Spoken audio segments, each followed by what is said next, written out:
আসসালামু আলাইকুম everyone. Welcome to my channel Sanjum learning hub. আজকে সমাজবিজ্ঞান বিভাগে অনার্স দ্বিতীয় বর্ষ যারা রয়েছে তাদের জন্য আরো একটি অঙ্ক নিয়ে এসেছি, যেটা হচ্ছে নিম্নের গণসংখ্যা সারণী থেকে প্রচুরক নির্ণয় করো। তো আমি কিন্তু আগে আরো একটা অঙ্ক অর্থাৎ প্রচুরক নিয়ে আরো একটা ভিডিও দিয়েছি, চাইলে তোমরা সেটা দেখে আসতে পারো। তো ভিডিওটি এগিয়ে নিয়ে যাওয়ার আগে তোমাদের বলে রাখি, ভিডিওটি ভালো লাগলে অবশ্যই চ্যানেলটা সাবস্ক্রাইব করবে এরকম বিভিন্ন অঙ্কের সমাধান পেতে। সাথে আমাদের ফেসবুক পেজ এবং গ্রুপটাতে অ্যাক্টিভ থাকবে। আমাদের ফেসবুক গ্রুপ রয়েছে চ্যানেলের নামে, সেখানে জয়েন থাকবে।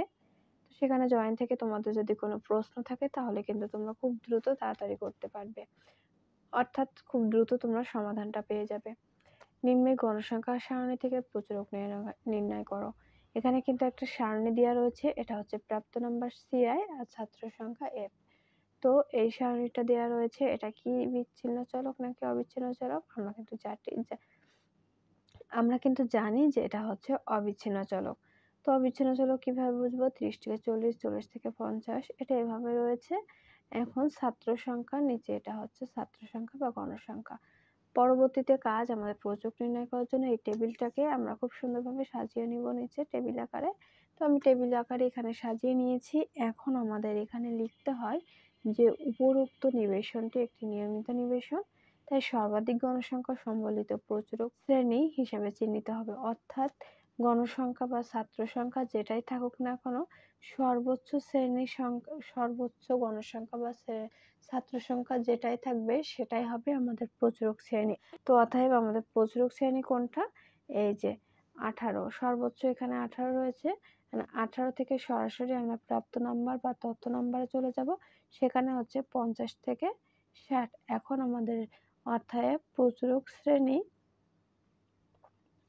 অতএব প্রচুরক শ্রেণীর সমান 50 থেকে 60। তো আমরা এখানে প্রচুরক শ্রেণীটা পেলাম 50 থেকে 60। এখন এটা লেখার আগে তোমরা একটু ছোট করে লিখবে, আমি সেটা বলে দিচ্ছি মুখে, তোমরা সেটা লিখে নিও। এটা লিখতে গেলে অনেকটা জায়গা লাগবে। এখানে তোমরা লিখবা উপরোক্ত নিবেশনটি একটি নিয়মিত নিবেশন, তাই সর্বাধিক গণসংখ্যা সম্বলিত শ্রেণী হচ্ছে প্রচুরক শ্রেণী। সর্বাধিক গণসংখ্যা 18, সেখানে যে শ্রেণী রয়েছে সেটা 50 থেকে 60, এটা হচ্ছে প্রচুরক শ্রেণী, যে জন্য আমি এটা লিখেছি। অতএব প্রচুরক শ্রেণী হলো 50 থেকে 60। এখন নিম্নের সূত্রের সাহায্যে প্রচুরক নির্ণয় করা হলো। অতএব নিম্নে সূত্রের সাহায্যে আমরা এখানে লিখব, সূত্রের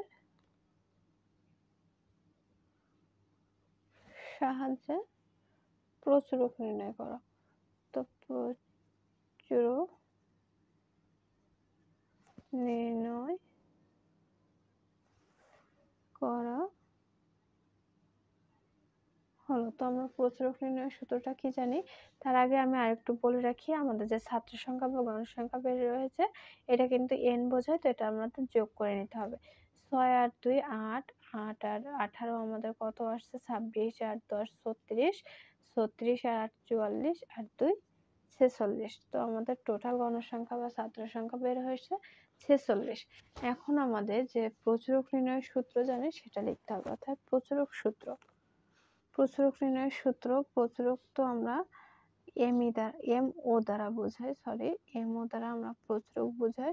তো প্রচুরক নির্ণয়ের সূত্র এল অন প্লাস ডেল অন আপন ডেল অন প্লাস ডেল টু গুণ সি, এটা হচ্ছে আমাদের প্রচুরক নির্ণয়ের সূত্র। তো আমরা প্রচুরক নির্ণয়ের সূত্রটা তো লিখে ফেললাম, এখন এর সাংকেতিক চিহ্ন কি সেটা আমাদের জানতে হবে। তো এই পাশে পরীক্ষার সময় কিন্তু এভাবে একটা দাগ দিয়ে দিবে, দেওয়ার পর আমরা এখানে লিখব, এখানে এল অন, প্রথমে এল অন রয়েছে, আমরা প্রথমে এল অন দিয়ে বলছি, এল অন হচ্ছে প্রচুরক শ্রেণীর নিম্ন সীমা, প্রচুরক শ্রেণীর নিম্ন। তো আমরা নিম্ন সীমা বসিয়ে দিলাম। এখন ডেল অন সমান আমরা কি জানি? প্রচুরক শ্রেণী ও তার পূর্ববর্তী শ্রেণীর গণসংখ্যার পার্থক্য। প্রচুরক শ্রেণী ও তার পূর্ববর্তী শ্রেণীর গণসংখ্যার পার্থক্য। গণসংখ্যার পার্থক্য। এখন আমাদের ডেল টু বের করতে হবে। ডেল টুটা আমরা কি জানি, প্রচুরক শ্রেণী ও তার পরবর্তী শ্রেণী ও তার পরবর্তী শ্রেণীর গণসংখ্যার পার্থক্য। আরেকটা বাকি রয়েছে আমাদের কোনটা, সি হচ্ছে প্রচুরক শ্রেণীর শ্রেণী ব্যবধান। প্রচুরক শ্রেণীর শ্রেণী ব্যবধান, এটা কিন্তু আমাদের বের করা হয়ে গিয়েছে। এখন শুধু আমরা মানটা বসিয়ে দিব। L1 এ আমরা কি লিখেছি, প্রচুরক শ্রেণীর নিম্নসীমা। এখন আমরা প্রচুরক শ্রেণী কত বের করেছি, 50 থেকে 60। তো এর নিম্নসীমা কত, 50। এটা যদি শ্রেণী হয়ে থাকে তো নিম্নসীমা 50 আর উপর সীমা হচ্ছে 60। তো নিম্নসীমা 50, আমরা এখানে 50 বসিয়ে দিব। 50 প্লাস ভাগটা দিয়ে দিলাম ডেল অন এ আমরা কি বলেছি, প্রচুরক শ্রেণী ও তার পূর্ববর্তী শ্রেণীর গণসংখ্যা পার্থক্য। তো প্রচুরক শ্রেণী এটা, তার পূর্ববর্তী শ্রেণী গণসংখ্যার পার্থক্য। তো প্রচুরক শ্রেণী এসেছে, তার পূর্ববর্তী শ্রেণীর গণসংখ্যা, পূর্ববর্তী শ্রেণীর গণসংখ্যা কত, 6 আর 18। 6 আর 18 যদি আমরা বিয়োগ করি সেটা হচ্ছে আমাদের 12। তো আমরা প্রথমে 12টা বসিয়ে দিলাম। নিচে ডেল ওয়ান এর মান যেহেতু 12 পেয়েছি, সরাসরি আমরা 12 বসিয়ে দিব। এখন ডেল টু আমরা কি বলেছি, প্রচুরক শ্রেণী ও তার পরবর্তী শ্রেণীর গণসংখ্যার পার্থক্য। 10 আর 18 এটা থেকে যদি আমরা বিয়োগ করি তো আমাদের হচ্ছে 8। ডেল টু বের করে ফেলেছি। আর সিতে আমরা কি বলেছি, প্রচুরক শ্রেণীর শ্রেণী ব্যবধান। তো এই শ্রেণী ব্যবধান আমাদের কত হচ্ছে, 10।